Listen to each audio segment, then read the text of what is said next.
Pakinggan ang sigaw, ang galing ng Pinoy laging natatanaw. Katulad ni Alex sa laro ay sikat, sa bawat tagumpay mundo'y namumulat. Dahil tayo ang ginulat ang mundo, mga kwentong inspirasyon buo ang puso. Ginulat ang mundo,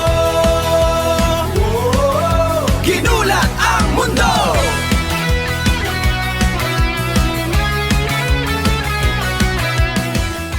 Kagulat World. Isang tennis match lang sana, pero naging global phenomenon. Sa gitna ng disyerto ng California, sa iconic Stadium 1 ng Indian Wells, isang hindi inaasahang pangyayari ang nagpatigil sa tennis world. Sold out ang buong 16,000-seat arena para sa round of 32 clash nina Alexandra Alex. Eala ng Pilipinas at American superstar Coco Gauff. Hindi ito finals, hindi ito Grand Slam semifinal, pero ang anticipation parang championship level. March 9th at 9 a.m. Philippine time o March 8 ng gabi sa California, magiging sentro ng tennis universe ang laban na ito. Isang showdown na hindi lang tungkol sa ranking o resulta. Ito ay tungkol sa momentum, pride at posibilidad ng isang napakalaking upset. Sa isang banda ay si Coco Gauff, 21 anyos na American prodigy na matagal nang itinuturing na isa sa pinakamalalakas na puwersa sa modern women's tennis. 2 beses na siyang naging Grand Slam champion at kasalukuyang world number 4. Kilala siya sa kanyang world-class athleticism, lightning speed sa court, at elite defensive ability na kayang gawing offense ang kahit anong rally. Para sa marami, siya ang clear favorite sa laban na ito. Hindi lamang dahil sa ranking gap, kundi dahil sa kanilang head-to-head history. Noong nakaraang buwan sa Dubai, sa quarterfinals ng isang malaking tournament, halos walang naging sagot si Ala sa agresibong laro ni Gauff. Ang resulta, isang mabilis na 6-0, 6-2 victory para sa American star. Pero kung may natutunan ng tennis fans sa sport na ito, iyon ay ang katotohanang ang bawat laban ay bagong kuwento. At para kay Alexandra Eala, ang Dubai defeat na iyon ay hindi pagtatapos, kundi simula ng isang bagong chapter. Sa halip na mawala ng kumpiyansa, ginamit niya ang pagkatalo bilang fuel para mag-improve. Sa edad na 20, ang Pinay left-hander ay nasa gitna ng pinakamalakas na stretch ng kanyang professional career. Ranked number 32 sa mundo, siya na ngayon ang pinakamataas na ranggong Filipina tennis player sa kasaysayan ng WTA Tour. Ang kanyang season ay puno ng mga gritty wins at dramatic comebacks, kabilang na ang kanyang kahangahangang 3-set victory laban kay Diana Yastremska bago ang laban na ito. Ang match na iyon ay parang preview ng mental toughness ni Ila. Mahigit 2 oras na laban, puno ng momentum swings, at sa final set ay nahulog pa siya sa 4-5 deficit. Maraming players ang bibigay na sa ganitong sitwasyon, lalo na kapag pagod na ang katawan at puno ng pressure ang atmosphere. Pero hindi si Ella. Isa-isa niyang binawi ang mga points, pinahaba ang rallies at pinilit ang kanyang kalaban na magkamali. Sa huli, lumabas siyang panalo 7-5 sa deciding set. Hindi lamang iyon simpleng victory.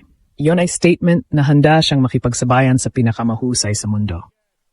At ngayon, haharap siya muli sa isa sa kanila. Ang laban na ito ay may kakaibang aura na hindi madaling ipaliwanag kung statistics lang ang titingnan.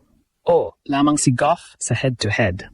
O, mas marami siyang titles at experience sa pinakamalalaking stage. Pero may isang factor na patuloy na pinag-usapan sa tennis world nitong mga nakaraang buwan, ang unbelievable surge ng popularity ni Alexandra Ala. Sa mga tournament kung saan siya naglalaro, napapansin ng organizers at commentators ang isang pattern. Biglang napupuno ang mga upuan. May energy na parang festival. May mga fans na hindi lang galing sa Pilipinas, kundi mula sa iba't ibang bahagi ng mundo na curious makita ang rising star na ito. Sa Dubai pa lang, kahit hindi siya ang home favorite, kapansin-pansin kung gaano kaingay ang crowd tuwing may magandang rally si Ala. Marami ang nagsabi na parang siya pa ang nagdadala ng atmosphere sa stadium. May mga bata na may hawak na Philippine flags.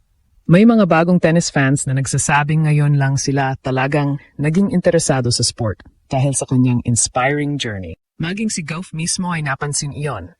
Kinikilala ang energy na dala ng mga supporters ni Ala at kung paano ito nakakatulong sa pag-attract ng bagong audience sa tennis. Sa Indian Wells, mas lalo itong sumabog.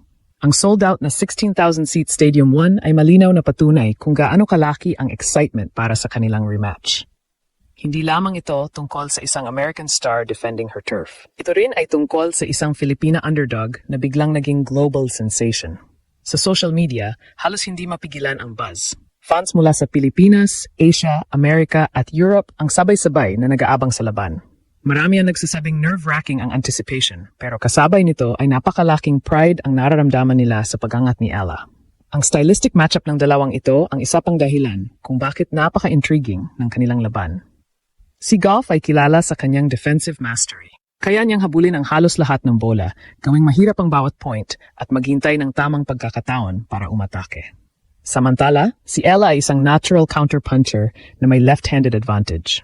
Ang kanyang cross-court angles ay kadalasang nakakagulat sa mga kalaban at ang kanyang rally tolerance ay bagay na bagay sa slow courts ng Indian Wells. Sa ganitong surface, mas humahaba ang exchanges at dito madalas lumilitaw ang creativity at patience ng mga players. Kung may papahaba ni Ella ang rallies at mapipilit si Goff na maglaro ng maraming extra balls, doon maaring magsimula ang drama ng upset. Hindi ito madaling gawin laban sa isang world-class athlete tulad ni Goff, pero iyon ang eksaktong blueprint na pinag-uusapan ng mga analysts. Kailangan ni Ella na manatiling composed, gamitin ang kanyang angles at i-absorb ang power ng kalaban habang naghihintay ng tamang pagkakataon para umatake. Para kay Ella, ang laban na ito ay higit pa sa simpleng round of 32 match. Ito ay simbolo ng kanyang patuloy na pag-akyat sa world stage. Sa bawat panalo niya, mas lumalakas ang paniniwala na kaya niyang maabot ang top 20 at maging regular contender sa Grand Slams. Ngunit kasabay ng personal ambition ay ang bigat ng national pride. Sa tuwing pumapasok siya sa court, dala niya ang pag-asa ng milyon-milyong Pilipino na bihirang magkaroon ng kinatawan sa elite level ng tennis. Ang conflict na iyon, career goals laban sa responsibilidad sa bansa, ang nagbibigay ng emotional depth sa kanyang journey. Hindi madaling dalhin ang ganitong pressure sa edad na 20. Ngunit sa bawat interview at performance niya, ipinapakita ni Ella ang maturity na lampas sa kanyang edad. Calm siya sa interviews, pero sa court ay lumalabas ang competitiveness at fighting spirit na nagiging inspirasyon sa maraming kabataan. Sa kabilang panig naman, si Goff ay hindi basta-bastang champion. Alam niya kung paano hawakan ang pressure ng malaking crowd at high expectations. Lumaki siya sa spotlight at matagal nang tinuturing na future face ng tennis. Ang kanyang combination ng speed, power at mental strength ang dahilan kung bakit marami pa rin ang naniniwalang siya ang may malaking advantage sa laban na ito. Sa social media, ramdam ang collective emotion ng fans. May halong kaba, excitement, at pag-asa. May mga nagsasabing kahit matalo si Ella, malaking achievement na ang makarating sa ganitong stage laban sa world number 4. Ngunit marami rin ang nagsasabing huwag agad maliitin ang posibilidad ng sorpresa. Sa tennis history, napakaraming beses nang nangyari na ang underdog ang lumabas na bayani. At yun ang dahilan kung bakit ang sold-out crowd sa Indian Wells ay hindi lamang naghihintay ng isang match. Naghihintay sila ng kuwento. Kuwento ng rivalry na maaring magsimula pa lamang. Kuwento ng dalawang young stars na kumakatawan sa bagong generation ng tennis. At higit sa lahat, kuwento ng isang Filipina player na patuloy na ginugulat ang mundo. Ngayon ang tanong na lamang ay ito, magpapatuloy ba ang dominance ni Coco Gauff o sasabog ang isa sa pinakamalaking upset ng season sa raketa ni Alexandra Ella? Ang sagot ay malalaman na sa court. Ngunit para sa milyon-milyong Pilipino na nakatutok sa laban, isa lamang ang sigaw, laban, Alex. Dahil minsan sa sports, sapat na ang isang gabi upang baguhin ang kasaysayan.